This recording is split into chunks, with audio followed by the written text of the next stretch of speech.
Esta é a Arcai.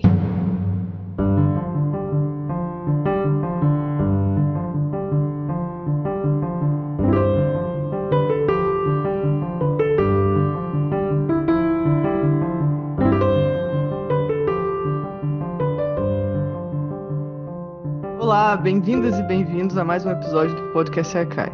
A personagem de hoje é Apolônio Dísculo e o nosso convidado é Fábio Fortes, professor de grego e latim na Universidade Federal de Juiz de Fora. Meu nome é Fernanda Pio e comigo para a entrevista está a Beatriz de Pauli e na produção Lorena Ferreira. Seja bem-vindo, Fábio. Muito obrigado, Bia e Fernanda. É um prazer estar aqui com vocês. Bem, para começar, queremos saber um pouco mais da tua trajetória.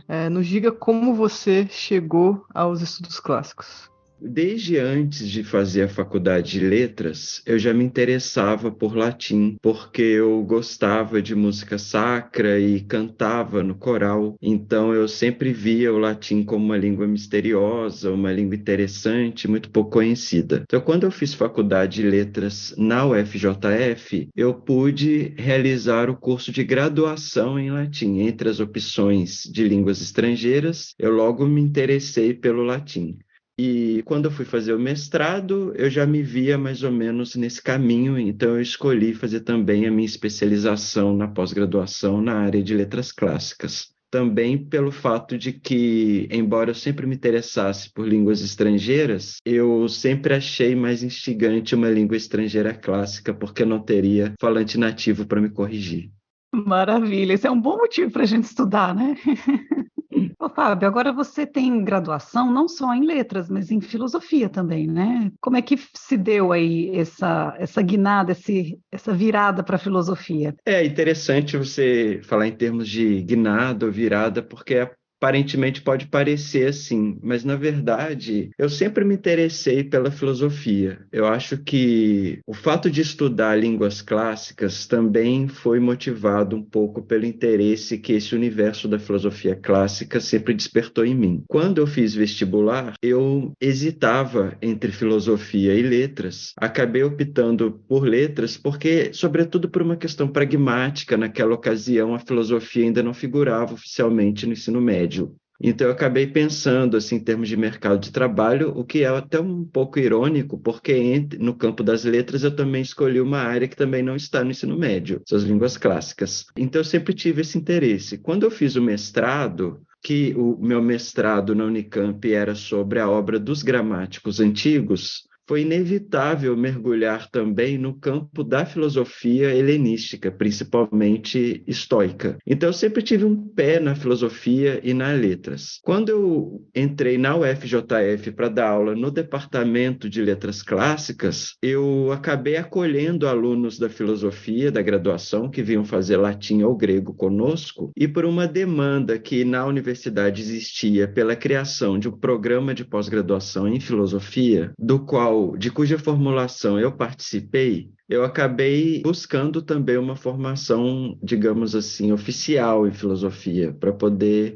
colaborar com a formação também desses alunos. Fábio, você mencionou o fato de letras clássicas não figurar no currículo do ensino médio, fundamental e médio, e eu sei que você trabalha com um projeto intitulado Letras Clássicas na Escola, Latim, Cultura Clássica e Ensino, e eu queria saber qual você acha que é o potencial de levar os estudos clássicos para o contexto da escola básica. Assim, eu costumo dizer aos meus alunos que antes de pesquisador e de me tornar um classicista, eu queria ser professor.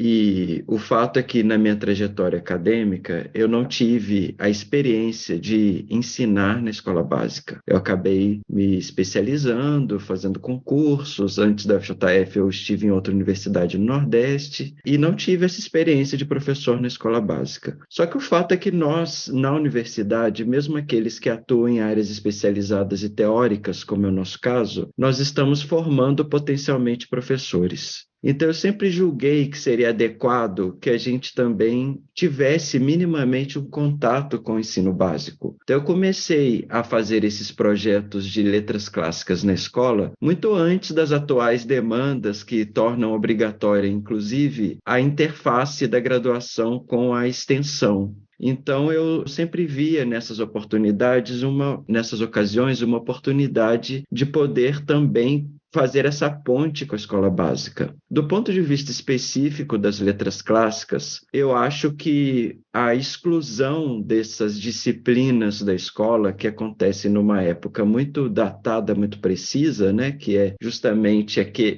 pouco antes do regime militar no Brasil, não somente o latim e o grego são excluídos dos currículos quaisquer da escola básica, mas também todas as humanidades. Então eu sempre vi esse movimento na história da educação como um movimento de diminuição crítica da formação escolar, porque não se trata apenas de tirar o latim e o grego, a literatura, a história, a filosofia e as línguas estrangeiras da escola, mas se trata de propor um modelo educacional muito mais tecnicista e muito menos reflexivo. Então eu sempre achei que era uma lástima que esses domínios reflexivos tivessem sido extirpados da escola. O que foram, no caso da história, da filosofia, depois de muito tempo de lutas, foram reconquistados, né, os seus espaços, embora nunca sem ameaça, que perdura até os dias de hoje. No caso das letras clássicas, não. E isso aí é muito interessante, porque esse projeto de extensão envolveu também um projeto de pesquisa que pôde mapear, por exemplo, como que o discurso sobre os estudos clássicos na escola era sempre visto da parte dos progressistas como excessivamente conservador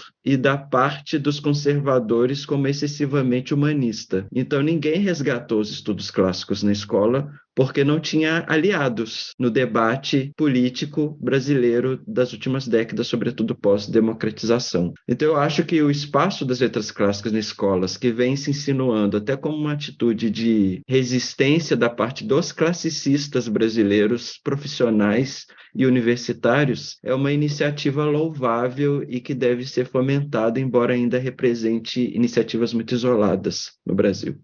Ô, Fábio, você acha que, diante de todos os acontecimentos dos últimos anos, você considera que haveria espaço, por exemplo, para um retorno de latim e grego? Você acha que isso é algo que é desejável para a formação dos alunos, de modo geral? Eu acho que o espaço para o retorno do latim e grego, como eles eram ensinados na década de 50, não existe porque o Brasil está na segunda década do século XXI. Então não há espaço para um modelo de ensino, mesmo um currículo que fazia sentido há 70 anos atrás. Também não tem espaço para o ensino de língua portuguesa, como era ensinado da década de 50, ou de matemática. Eu acho que há espaço, sim, para os estudos clássicos, não nos modelos em que eles foram ensinados no passado, mas articulado às novas diretrizes, digamos assim, de formação da escola básica, que permitem, por exemplo, projetos interdisciplinares. Embora eu,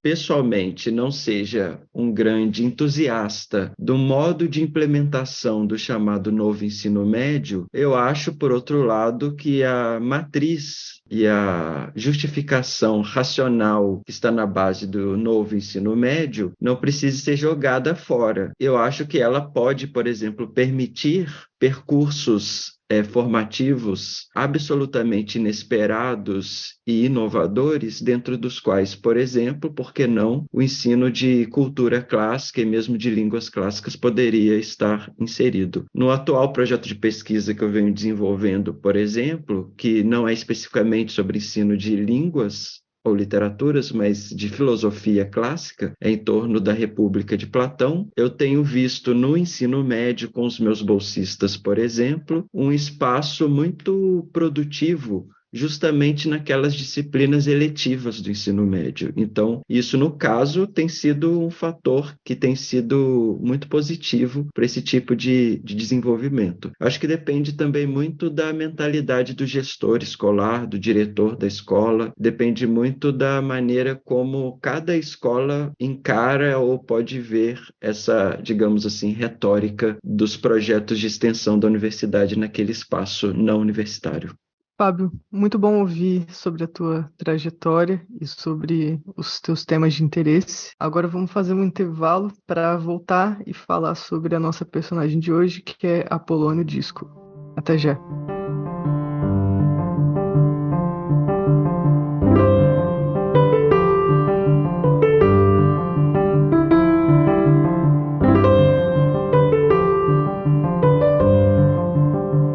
Você ouve Podcast Arcai, da Cátedra Unesco Arcai sobre as origens plurais do pensamento ocidental da Universidade de Brasília.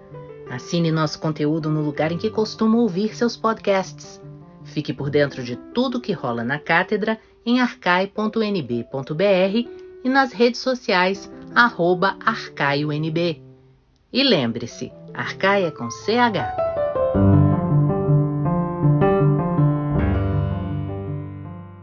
Estamos de volta para falar sobre a personagem Apolônio Díscolo com o professor Fábio Fortes. Fábio, apresente para nós a personagem, onde ele se localiza no tempo e uma curiosidade sobre o nome. Apolônio Díscolo, embora ele seja um autor bem pouco estudado nos currículos de graduação no Brasil, ele é um gramático muito relevante na história do desenvolvimento do pensamento gramatical grego. Ele é um autor que viveu no século II, depois de Cristo, de Alexandria, e ele estava vinculado a uma tradição de gramáticos e filólogos que começaram a desenvolver um pensamento sobre a linguagem, sobre os textos e sobre a literatura grega a partir do século II a.C.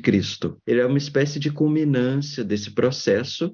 Há poucos dados biográficos assim, que nós temos sobre Apolônio Díscolo. Sabe-se que ele viveu em Alexandria, que ele foi pai de um gramático que teve depois uma atuação em Roma, Herodiano, que ele teria escrito mais de 30 tratados gramaticais. Infelizmente, desses tratados chegaram de hoje apenas 4. E o seu nome Díscolo, né? Por que ele é Apolônio Díscolo e não Apolônio de Alexandria, né? Como seria o caso, como acontece com uma parte dos autores antigos. Díscolo é um adjetivo grego que significa difícil, entre outros sentidos. E um biógrafo do Apolônio, na verdade não trata sobre a vida toda do Apolônio, apenas uma anedota dele, o Teodósio de Alexandria, vem dizer que provavelmente esse epíteto Díscolo teria sido porque ele era uma pessoa de personalidade difícil, insuportável, um professor que ninguém aceitava, ou porque ele escrevia difícil, as obras dele eram difíceis de ser compreendidas, o que aparentemente poderia ser o caso quando a gente vai ler e traduzir a gramática do Apolônio, não é exatamente uma tarefa simples, ou porque ele teria oferecido uma educação excessivamente rigorosa a seu filho, era um pai difícil. Então, o que teria justificado talvez uma separação entre Apolônio e Herodiano, que teria mudado de Alexandria para Roma, onde ele se tornou gramático. Mas essas são informações anedóticas, né? Embora muito saborosas, que, como é o caso também da maior parte dessas informações biográficas que temos sobre os autores antigos.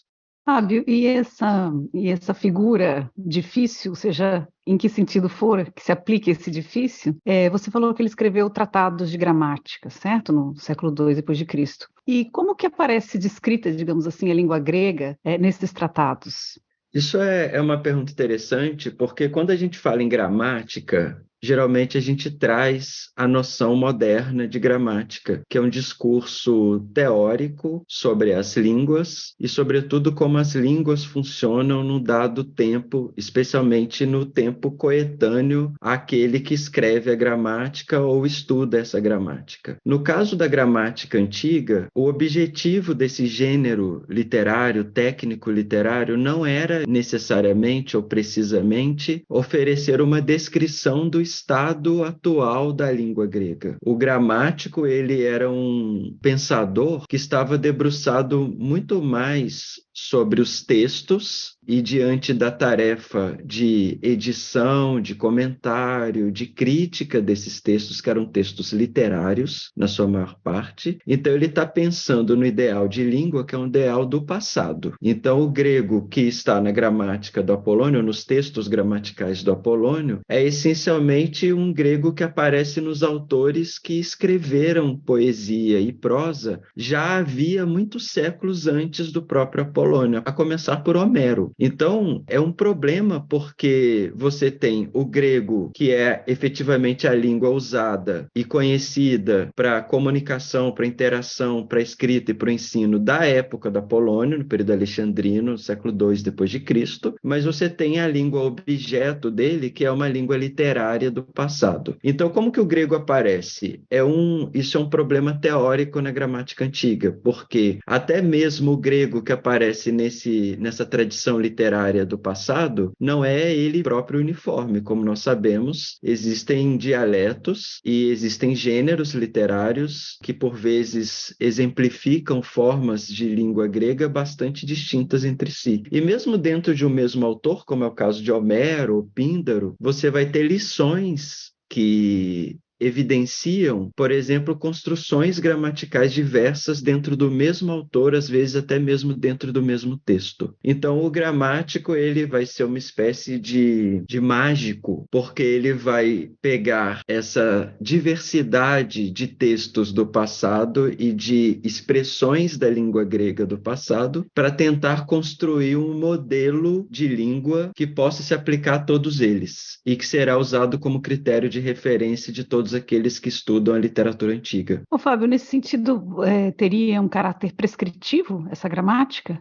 Eu acho que, em certa medida, sim. Eu acho que é descritivo e prescritivo. É descritivo na medida em que o gramático, o filólogo, como é o caso do Apolônio Díscolo, ele vai efetivamente se debruçar sobre a materialização de textos existentes e conhecidos em sua época. Então, ele faz um trabalho de se desdobrar sobre essa tradição, o que eventualmente permitiria que a gente pensasse que o discurso sobre a gramática que ele elabora é um discurso também descritivo, mas a partir dessa pluralidade ou dessa diversidade de lições, de textos, de autores, ele vai propor um modelo teórico que é unificante, tendendo ao universal, a partir do qual ele também vai criar uma norma.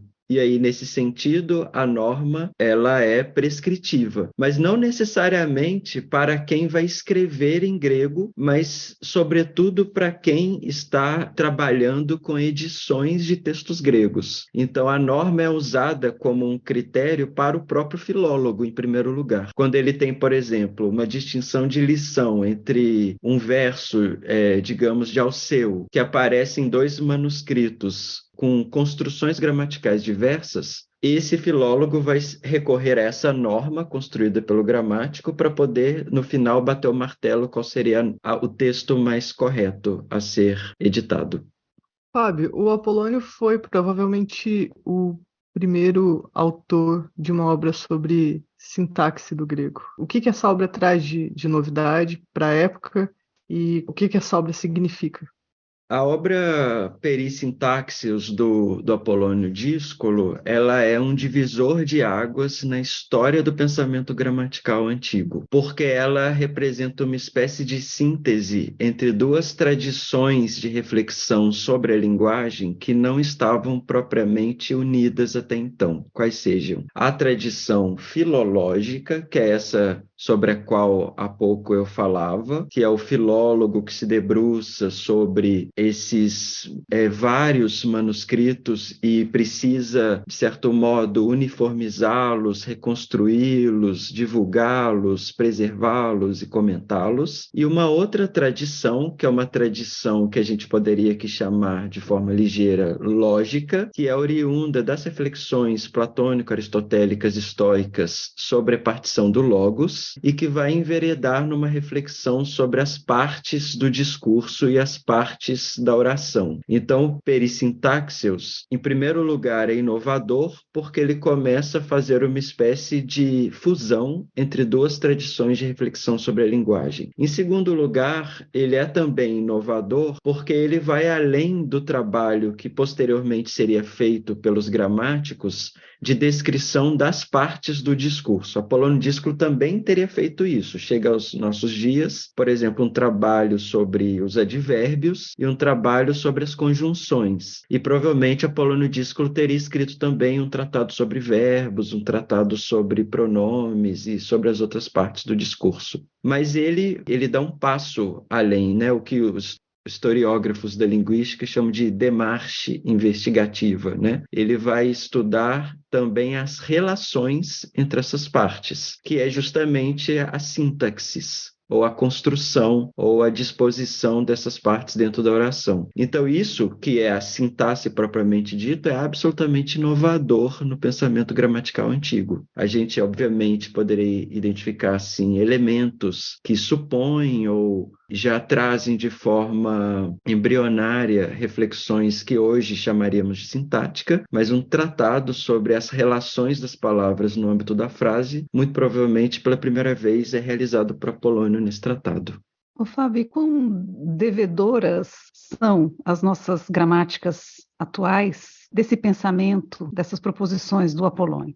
Eu acho que são grandemente devedoras, sem querer ser, digamos assim, hiperbólico. Porque, primeiro que quando a gente fala das gramáticas atuais, a gente precisa colocá-las, né, dentro do panorama de um desenvolvimento conceitual, teórico e empírico, cujas raízes efetivamente estão no mundo antigo, especialmente no mundo grego e no mundo latino. Então, não se trata, na história do pensamento sobre a linguagem, né, de uma ruptura com a antiguidade, como eventualmente acontece em outras ciências, né? Se a gente pensa, sei lá, a física moderna, ela rompe com a física aristotélica, a biologia moderna também não vai mais considerar a biologia antiga, a medicina, e sucessivamente. Já no caso das ciências da linguagem, não. Então, a ideia de paradigma, por exemplo, que muitas vezes é empregado, né, na perspectiva kuhniana, para a história da ciência, não se aplica à história da ciência da linguagem. Esse é o ponto. Então, no que a gente diz da longa duração do pensamento da linguagem, a gente tem muito mais continuidade do que ruptura. Estou falando que a gramática hoje, a sintaxe hoje é igual à sintaxe de Apolônio Díscolo, não é disso que se trata, existe uma mudança, mas a gente pode muito bem dizer que os fundamentos conceituais da gramática moderna estão na gramática antiga. Então, esses fundamentos aparecem em conceitos que eram centrais da gramática grega, como o conceito de palavra. Há pouco eu conversava com um colega, né, da linguística, que dizia como que a linguística moderna não tem uma definição do que é palavra, porque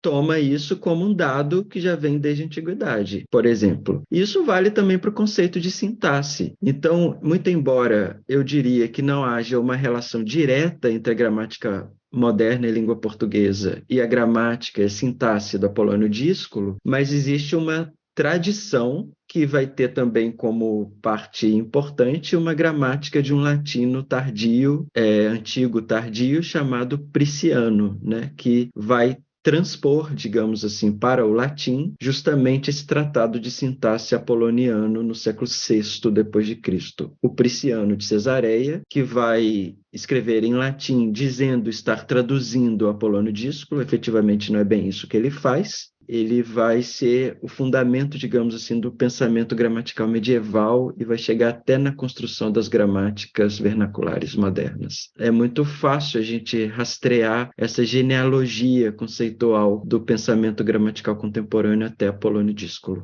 Ô, Fábio, e o Apolônio trata na sua obra de tópicos como variação linguística, dialetos e da mudança na língua de um modo geral? Trata.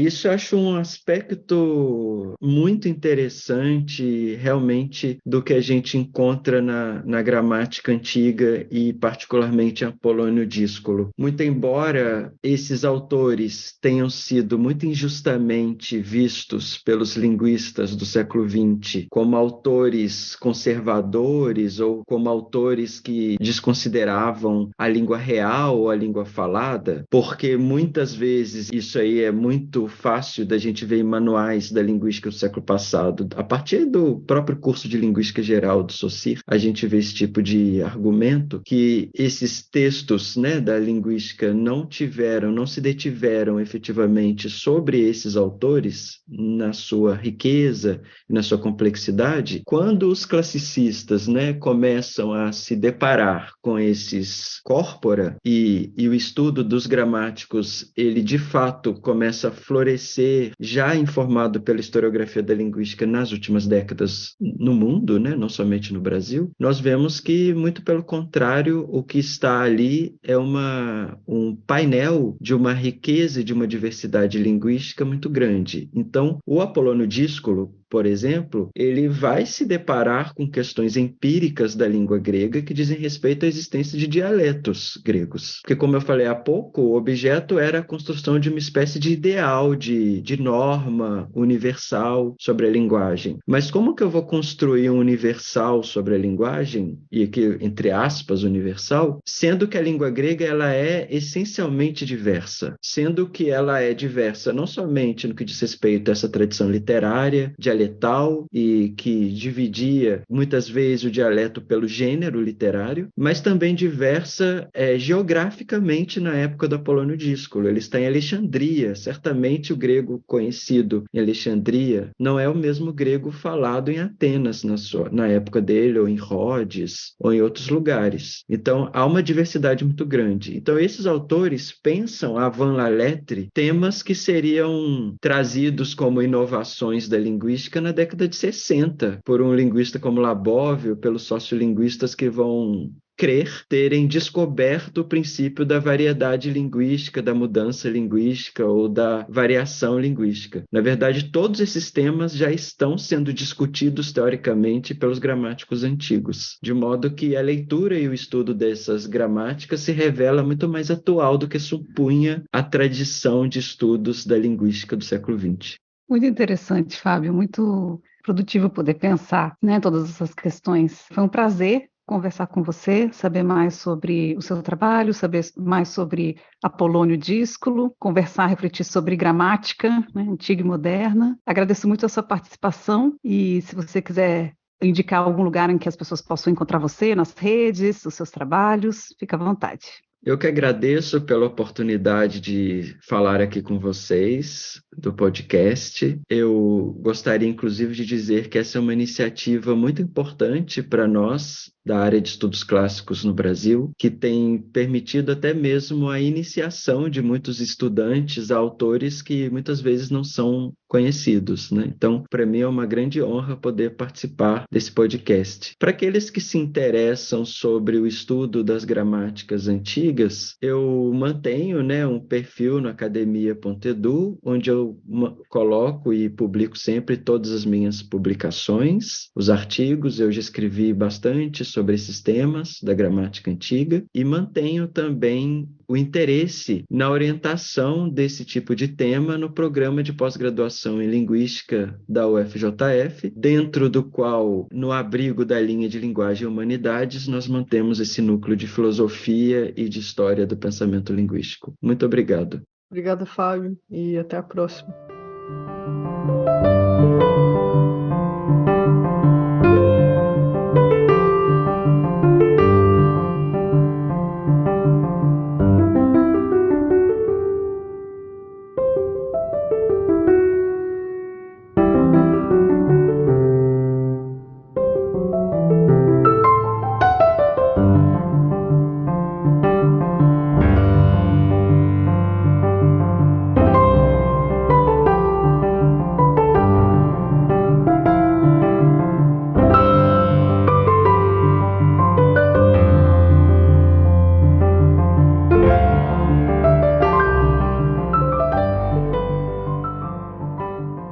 Você ouviu o podcast Arcai, da Cátedra Unesco Arcai, sobre as origens plurais do pensamento ocidental.